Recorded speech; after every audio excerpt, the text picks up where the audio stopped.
અને સ્વાગત છે તમારું પૂનમ્સ ફ્લેવર કિચનમાં। આજે હું તમને બનાવતા શીખવાડવાની છું ભીંડાનું શાક અને સાથે સાથે થોડી ટિપ્સ પણ શેર કરીશ કે ભીંડાનું શાક ચીકણું કે ઘણા લોકોને ચીકણું બનતું હોય છે, ભીંડો બળી જતો હોય છે।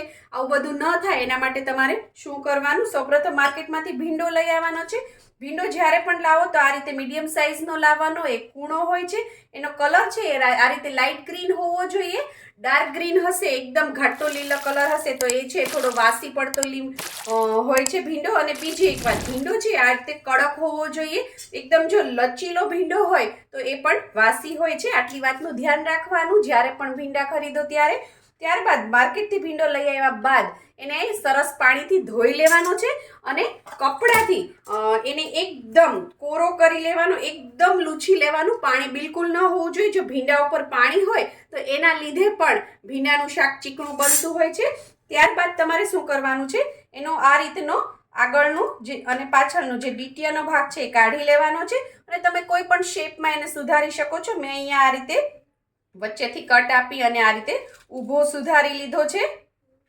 બીજી એક વાત હું તમને કહેતા ભૂલી ગઈ, ભીંડો જ્યારે પણ સુધારીએ ત્યારે ચાકુ છે એકદમ ચીકણું થતું હોય છે, ચીકણી લાળ થતી હોય છે, એવું ન થાય એના માટે એક આ રીતે લીંબુ લેવાનું છે, અડધો ફાડું કરવાનું અને ત્યારબાદ એનો રસ છે આની ઉપર થોડો નાખી દેવાનો। આ રીતે ડ્રોપ્સ મૂકી દેવાના અને એને થોડું આ રીતે ઘસી લેવાનું અને ત્યારબાદ જો તમે ભીંડો સુધારશો તો છે લાળ બિલકુલ નહીં થાય, ચીકણો નહીં થાય, ચાકુ પણ નહીં બગડે અને શાક પણ ચીકણું નહીં થાય।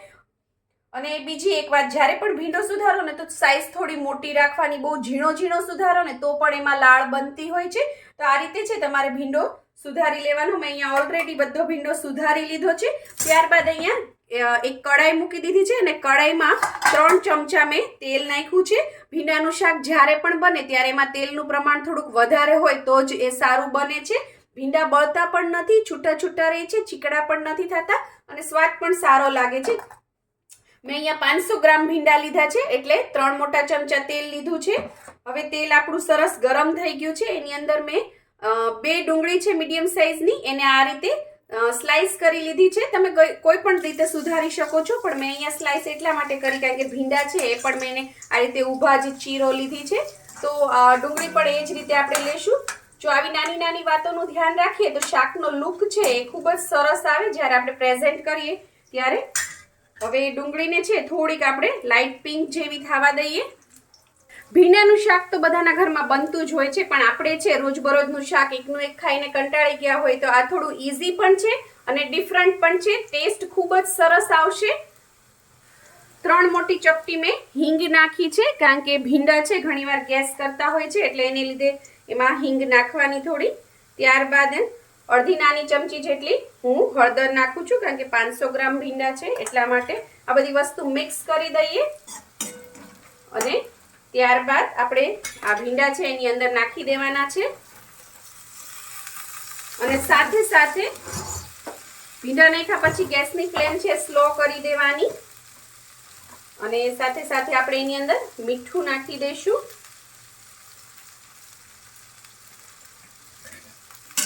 અડધી ચમચી જેટલું મીઠું નાખ્યું છે, તમે તમારા સ્વાદ પ્રમાણે નાખી શકો છો। એ બધું મિક્સ કરી દઈશું અને થોડું લીંબુ નાખીશું આપણે। 1 નાની ચમચી જેટલું લીંબુનો રસ છે। જો લીંબુનો રસ ના હોય તમારી પાસે તો તમે આમચૂર પણ નાખી શકો છો। આટલાથી શાક ખાટું નહીં થાય, પણ મીઠું અને લીંબુ આપણે અત્યારે નાખી દીધા છે એના લીધે ભીંડા છે એ ચીકણા નહીં બને, શાકમાં જે લાળો ચાલતી હોય છે એ નહીં થાય, ભીંડાની લાળ બિલકુલ નહીં બને અને જે ભીંડો બળી જાય છે એ બળશે પણ નહીં। આ રીતે મિક્સ કરી દેવાનું છે અને અત્યારે હવે બીજા કોઈ પણ મસાલા આપણે નથી કરવાના। અને એક વાતનું ધ્યાન રાખવાનું છે કે ગેસની ફ્લેમ છે એ સ્લો રાખવાની છે અને હવે આને આપણે ઢાંકીને 6 થી 7 મિનિટ જેવું આપણે એને કૂક થવા દેશું। વચ્ચે એવું લાગે તો એકાદ વાર ચલાવીશું એને। 4 મિનિટ જેવું થઈ ગયું છે। હવે આપણે આ ખોલીએ અને એકવાર આને મિક્સ કરીએ। જો હું તમને દેખાડું, બિલકુલ ચીકાશ નથી ભીંડામાં, બિલકુલ ચીકણો નથી થયો કે કાળો નથી થયો, એકદમ છૂટો સરસ અને થોડો કૂક થઈ ગયો છે। હવે આની અંદર મેં એક મોટું ટમેટું અને નાના હોય તો 2 લેવાના, એને આવી રીતે રફલી ચોપ જ કરી લીધા છે। આની અંદર નાખવાનું, અત્યારે ટમેટું નાખવાનું, પહેલા વઘારમાં નહીં નાખવાનું, નહીતર એકદમ મેશ થઈ જશે। અને એની સ્કિન અલગ થઈ જશે, ખાવાની મજા નહીં આવે. અત્યારે જો તમે ટમેટું નાખશો એટલે હજી થોડા ભીંડા આપણે 2 થી 3 મિનિટ ચોડાવવાના છે, એમાં એ સરસ કૂક થઈ જશે.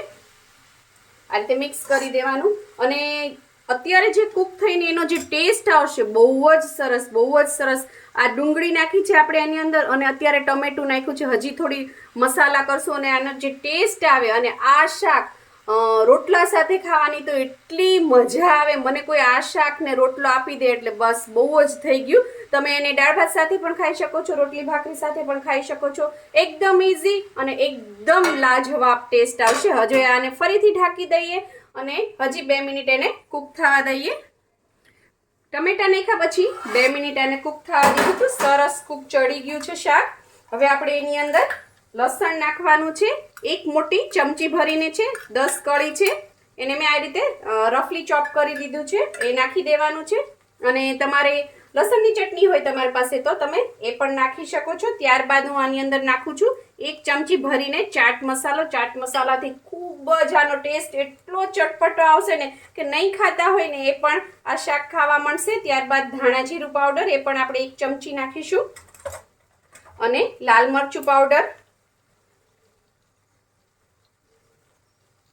એ પણ મેં અહીંયા 1 મોટી ચમચી ભરીને નાખ્યું છે. તમે તમારા ટેસ્ટ પ્રમાણે નાખી શકો છો. દહીંવાળા ભીંડાનું શાક ની રેસીપી જોવી હોય, આખા ભરેલા ભીંડાના શાકની રેસીપી જોવી હોય, કુકિંગ ટિપ્સ, તમારે હાઉસ ક્લિનિંગની અલગ અલગ tips, hair mask, face pack અને બીજું ખૂબ જ અવનવી બધી જ રેસીપીઝ, ખૂબ જ અલગ અલગ વસ્તુઓ તમને મારી ચેનલ ઉપર જોવા મળશે. તમે બિલકુલ બોર નહીં થાવ.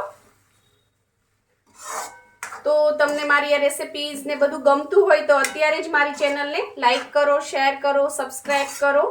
આ રીતે મિક્સ કરી દઈશું અને હવે આપણે એને ખુલ્લું જ ચડવા દઈશું આ રીતે, જેથી સરસ મસાલા બી ચડી જાય. આપણે લસણ અત્યારે નાખ્યું છે. ઘણાને એમ થશે કે તેલમાં કેમ ના નાખ્યું.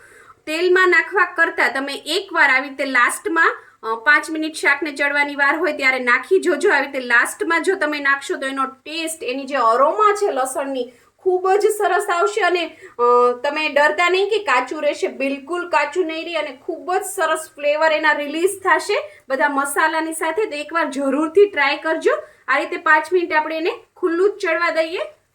આમાં આપણે ચાટ મસાલો નાખ્યો છે એટલે જ્યારે પણ તમે શાકમાં મીઠું નાખો તો પહેલાં ઓછું મીઠું નાખવાનું, કારણ કે ચાટ મસાલામાં પણ મીઠાનું પ્રમાણ હોય છે, નહીંતર શાક છે એ ખારું થઈ જશે. અને જ્યાં ભીંડાને છે ને બહુ હલાઈ નહીં કરવાના. જ્યારે આપણે બહુ ભીંડાને હલાઈ કરીએ ને તો પણ ભીંડા તૂટતા હોય છે.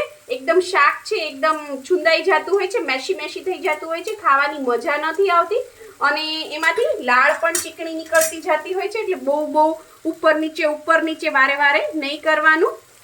મસાલા નાખ્યા પછી 5 મિનિટ મેં એને મીડિયમ ફ્લેમ ઉપર કૂક થવા દીધું હતું. ધ્યાન રાખવાનું કે નીચે બળી ન જવું જોઈએ. એવું લાગે કે બળે છે તો ગેસ ધીમો કરી નાખવાનું.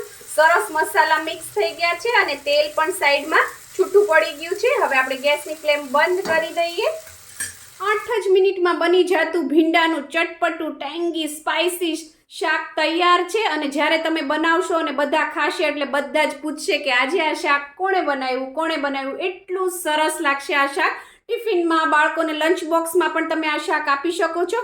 ખૂબ જ ટેસ્ટી. આની સાથે કોઈ ભાખરી, રોટલી બનાવી નાખો કે રોટલા બનાવી નાખો, બીજું કંઈ પણ ખાવાની જરૂર નહીં પડે. એટલું સરસ છે આ શાક અને તમે વારંવાર પણ બનાવશો. તમે ઘરે બનાવો અને મને કોમેન્ટ કરીને જણાવજો કે કેવું બન્યું તમારું શાક. સારું બન્યું કે નથી સારું બન્યું.